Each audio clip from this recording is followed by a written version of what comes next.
मंगल मैत्री to all of you.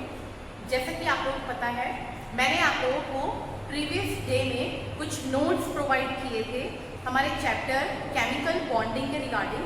आज उन्हीं टॉपिक्स को मैं आप लोगों को समझाने वाली हूँ वन बाय वन, जहाँ पर हम लोग सबसे पहले स्टार्टिंग करने वाले हैं आज bond length and bond angle से। ये दो डिफरेंट टॉपिक हैं, bond length and bond angle. इनकी डेफिनेशन भी मैंने आप लोगों को अलग से समझाई है, लेकिन यहाँ पर कोशिश करेंगे हम लोग कि bond length and bond angle को मैं एक ही टॉपिक के अंदर कंसाइज करके आप लोगों को समझा पाऊँ, क्योंकि bond length and bond angle ये आपस में रिलेशन रखते हैं। क्या वो रिलेशन रखते हैं, किस तरीके से हम लोग bond length and bond angle इनके बीच में रिलेशन निकाल सकते हैं, इसको समझने की कोशिश करेंगे। स्टार्टिंग करते हैं हम लोग सबसे पहले हमारे एक प्रीवियस टॉपिक से, जो कि है कोवलेंट बॉन्ड। अगर आप लोगों को याद होगा तो मैंने आप लोगों को कुछ लास्ट टॉपिक्स के अंदर ionic bond, covalent bond and coordinate bond ये सब समझाए थे, जहां मैंने आप लोगों को बताया था कोवलेंट बॉन्ड क्या होता है। जब भी कभी कोई भी दो डिफरेंट एलिमेंट या फिर सेम एलिमेंट अपने इलेक्ट्रॉन्स को शेयरिंग करते हैं। आयनिक बॉन्ड हमने क्या पढ़ा था कि वो शिफ्टिंग करेंगे, कंप्लीटली पॉजिटिव चार्ज दिया जाएगा, नेगेटिव चार्ज दिया जाएगा, यानी कि नेगेटिव चार्ज जिसके ऊपर है वो इलेक्ट्रॉन को लेगा और पॉजिटिव चार्ज जिसके ऊपर है वो अपने इलेक्ट्रॉन को देगा। ऐसे हम लोगों ने बनाया था आयनिक बॉन्ड। कोवलेंट बॉन्ड क्या है? कोवलेंट बॉन्ड के अंदर हम लोग शेयरिंग ऑफ इलेक्ट्रॉन करते हैं, यानी कि दो डिफरेंट एलिमेंट हमारे पास हैं और ये दो डिफरेंट एलिमेंट जब अपना आउटर मोस्ट शेल कंप्लीट करना चाहते हैं, यानी कि अपने आउटर मोस्ट शेल के अंदर 8 इलेक्ट्रॉन को फुलफिल करना चाहते हैं, उस टाइम पर वो कुछ ऐसे इलेक्ट्रॉन्स को शेयर करेंगे जिससे उनके आउटर मोस्ट शेल कंप्लीट हो जाए। अब अगर हम लोग को आउटर मोस्ट शेल कंप्लीट करना है शेयरिंग की हेल्प से, तो वो कोवलेंट बॉन्ड हो गया। अभी कोवलेंट बॉन्ड को भी हम लोग 3 टाइप से बनाते हैं। कौन कौन सा टाइप होता है? एक होता है हमारे पास सिंगल बॉन्ड, एक होता है हमारे पास डबल बॉन्ड और एक होता है हमारे पास ट्रिपल बॉन्ड।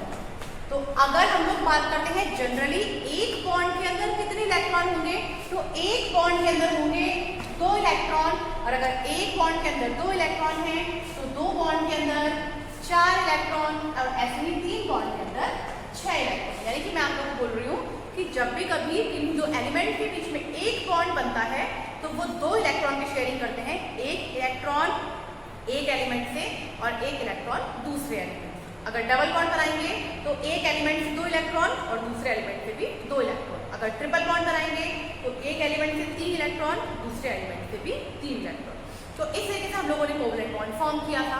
अब यहाँ हम लोग समझने की कोशिश करेंगे किस तरीके से bond angle and bond length affect करते हैं किसी भी एक कंपाउंड को। देखिए, अगर हम लोग बात करते हैं एक जनरल स्ट्रक्चर वाटर मॉलिक्यूल, हमें बताया वाटर मॉलिक्यूल H2O, मैंने उसका एक जनरल स्ट्रक्चर आप लोगों को यहाँ पर ड्रॉ करके दिया है।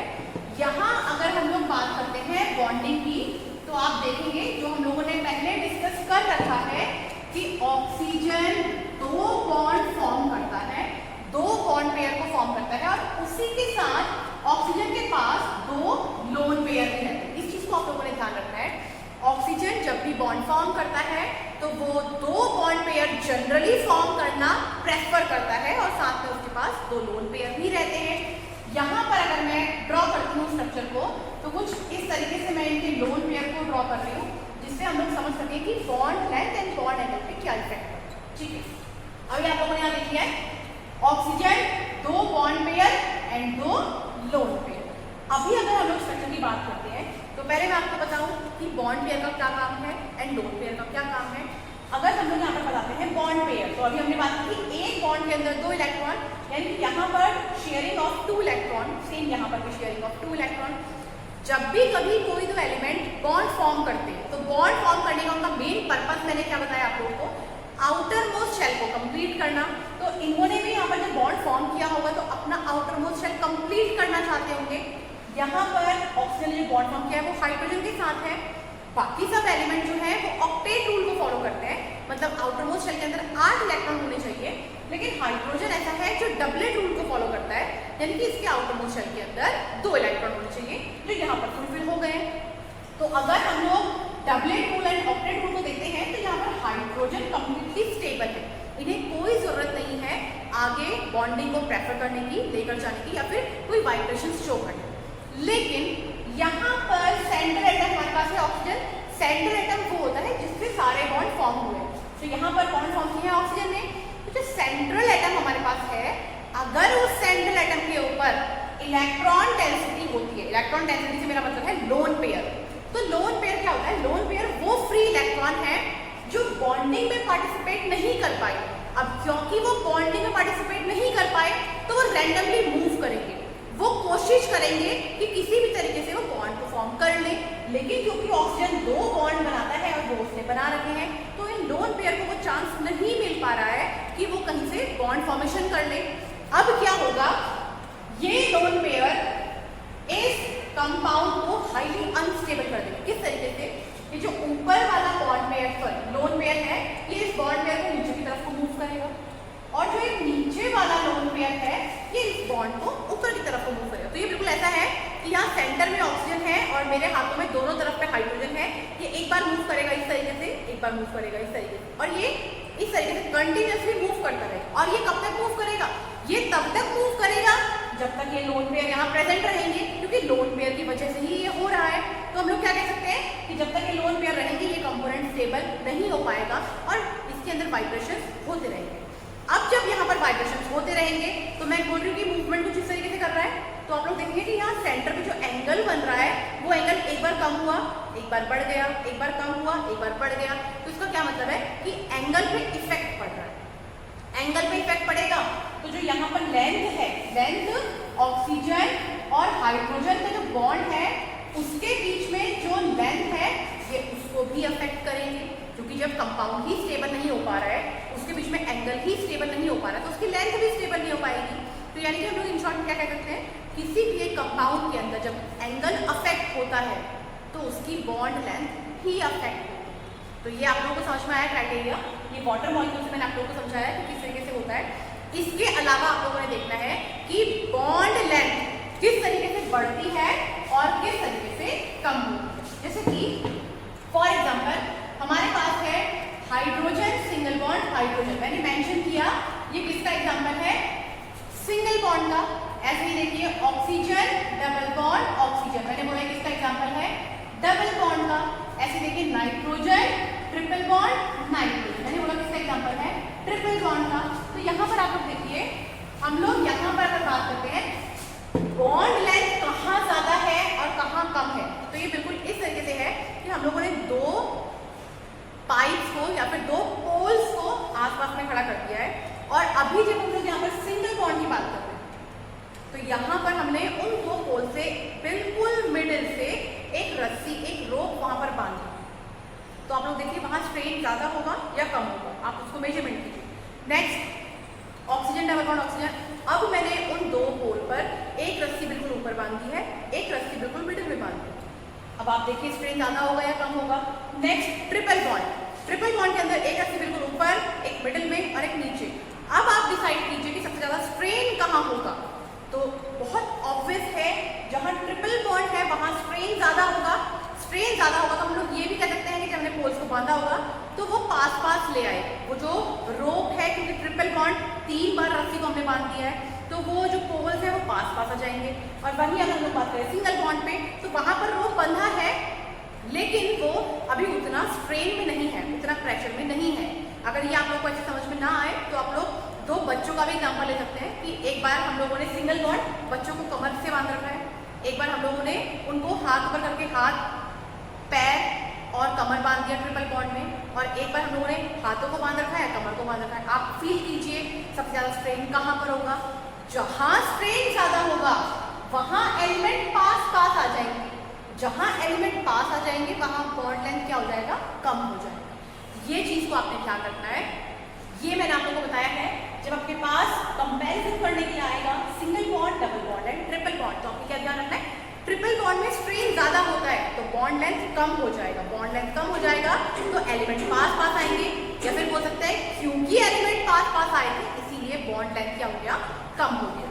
तो ऐसा कंपैरिजन हम लोगों ने जब हम लोग सिंगल, डबल, ट्रिपल बॉन्ड को पढ़ेंगे उस टाइम पर करना है। जनरली आपको ध्यान रखना है जहां बॉन्ड एंगल ज्यादा होगा वहां बॉन्ड लेंथ अपोजिट कम हो जाएगा। अगर बॉन्ड लेंथ ज़्यादा है तो बॉन्ड एंगल कम होगा, मतलब अपोजिट होते हैं एक दूसरे के, ये आपने ध्यान रखना। अब हमारा थर्ड पॉइंट है bond enthalpy. What is bond enthalpy? Enthalpy क्या होता है? एंथैल्पी मतलब एनर्जी। तो बॉन्ड एंथैल्पी क्या है? बॉन्ड एंथैल्पी को आप as a bond dissociation enthalpy भी समझ सकते हैं।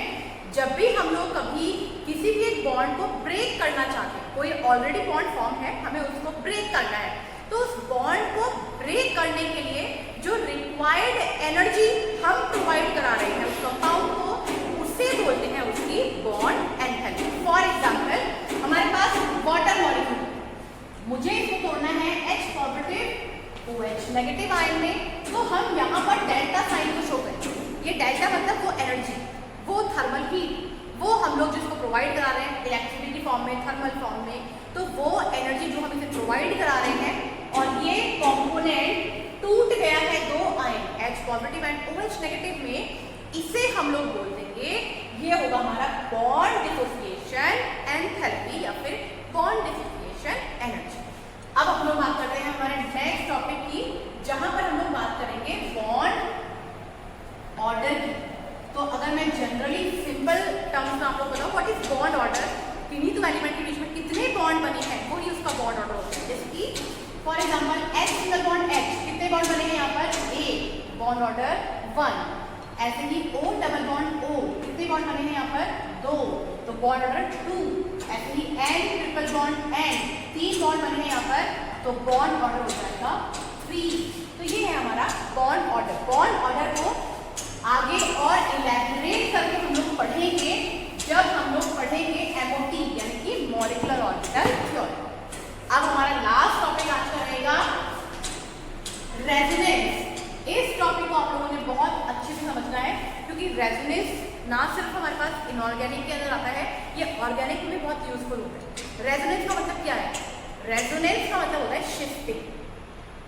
कभी इलेक्ट्रॉन्स में जब हम लोग बॉन्डिंग करवाएंगे तो उस बॉन्ड को जब हम लोग शिफ्ट करते हैं, उस शिफ्टिंग को हम लोग बोल देते हैं रेजोनेंस। जैसे कि फॉर एग्जांपल मैंने आप लोगों के सामने बनाकर रखा है ओजोन, हमने इसका इससे पहले फॉर्मल चार्ज भी पढ़ा है। अगर मैं यहाँ रेजोनेंस करवाना चाहूँ तो मैं क्या कर सकती हूँ? एक बार इस डबल बॉन्ड को यहाँ शिफ्ट करा दूँ और इस सिंगल बॉन्ड को यहाँ शिफ्ट करा दूँ, तो क्या बन जाएगा? Oxygen, oxygen, double bond oxygen. तो आप लोग क्या देख रहे हैं यहाँ पर? डबल बॉन्ड पहले इन दो ऑक्सीजन के बीच में था, अब इन ऑक्सीजन के बीच में है।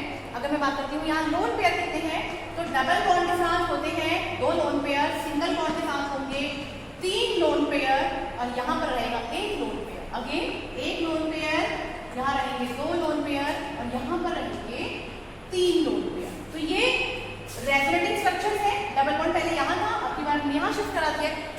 अगर मैं इनका बोलूँ कि रेजोनेटिंग स्ट्रक्चर क्या होगा, तो middle oxygen, single single bond दोनों ऑक्सीजन में, और यहाँ हम लोग एक डॉटेड लाइन को शो करेंगे।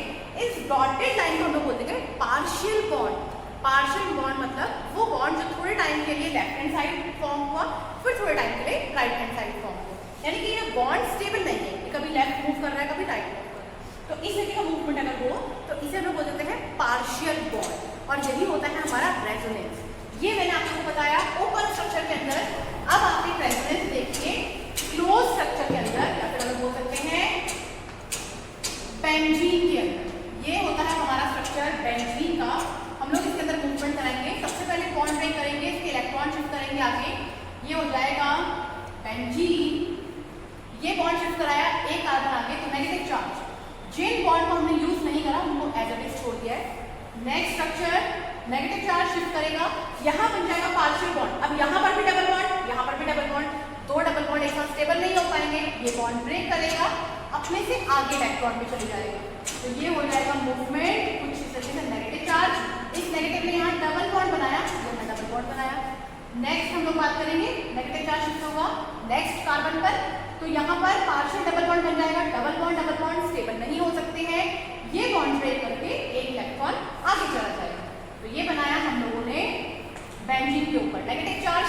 इस नेगेटिव चार्ज में आपने डबल बॉन्ड बनाया, और जिसको हमने यूज नहीं करा उसको हम लोगों ने एज इट इज। अब इसका नेक्स्ट देखिए आप लोग। इसके नेक्स्ट के अंदर हम लोगों ने इस नेगेटिव चार्ज को मूव कराया यहाँ, लेकिन जैसे ही मैंने नेगेटिव चार्ज यहाँ मूव करवाया, यहाँ कोई डबल बॉन्ड नहीं है। इसका मतलब अब अब ये नेगेटिव चार्ज जब यहाँ बॉन्ड बनाएगा तो वो पार्शियल नहीं होगा, वो कंप्लीट बॉन्ड होगा। तो क्या बोल सकते हैं, ये हो जाएगा बेंजीन, नेगेटिव चार्ज से बॉन्ड बना था और दो बॉन्ड जो पहले से ही प्रेजेंट थे।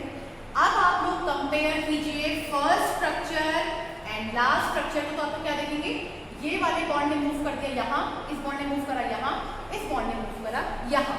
तो हम लोग इन दोनों के रिगार्डिंग एक रेजोनेटिंग स्ट्रक्चर को फॉर्म करेंगे और वो कैसे बनेगा, वो बनेगा डॉटेड लाइन से। आप चाहे कंप्लीट सर्किल बना लीजिए, चाहे उसको डॉटेड लाइन शो कर दीजिए, तो ये हो जाएगा बेंजीन का रेजोनेटिंग स्ट्रक्चर। तो इसे हम लोग कहते हैं रेजोनेंस, यानी कि shifting of electron and formation of bond are termed as resonance. तो ये थे हमारे वो टॉपिक जिनको हम लोगों ने लास्ट वीडियो के अंदर स्टडी किया था। आई होप आप लोगों को ये वीडियो अच्छी लगी होगी, यूजफुल लगी होगी और ये टॉपिक आप लोगों को क्लियर हो गया। आगे आने वाली वीडियोस के अंदर हम लोग और कुछ यूजफुल टॉपिक के बारे में स्टडी करेंगे। आज के लिए इतना ही, थैंक यू।